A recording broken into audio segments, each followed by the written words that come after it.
Tout le monde le sait, les jeunes, ils passent leur temps sur leur smartphone. On a le droit d'avoir des critiques constructives sur des choses, par exemple ce concours, Ils ne s'intéressent pas à la politique. mais parfois ces engagements idéologiques se matérialisent. Et ils ne savent pas du tout ce qu'est l'altruisme.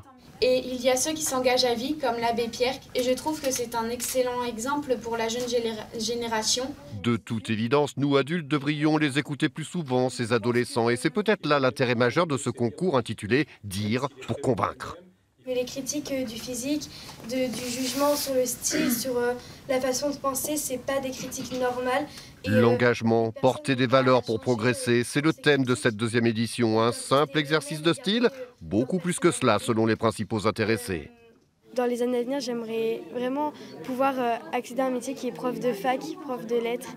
Et du coup, je trouve ça important de pouvoir s'exprimer, puis même dans notre vie, de savoir parler le français comme il le faut, c'est toujours mieux.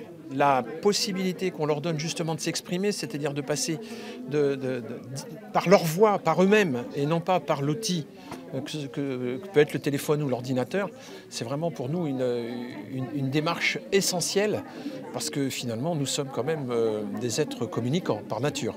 Ce matin, devant un jury d'étudiants, ce n'était qu'une session de coaching, comme on dit en bon français. Je pense que tu as bien pris confiance en toi et ça se voit dans ce que tu dis et c'est des choses importantes dont tu parles. Tu as eu des hésitations, mais tu étais tellement dans ton texte, tu nous transmettais quelque chose, c'était super. Le grand oral Le Vrai se déroulera ultérieurement dans chacun des 9 collèges participants. Et si ce concours est né en Charente-Maritime, il en a inspiré d'autres. Le 14 mai prochain, des prix nationaux seront décernés à Paris, à l'Université de la Sorbonne.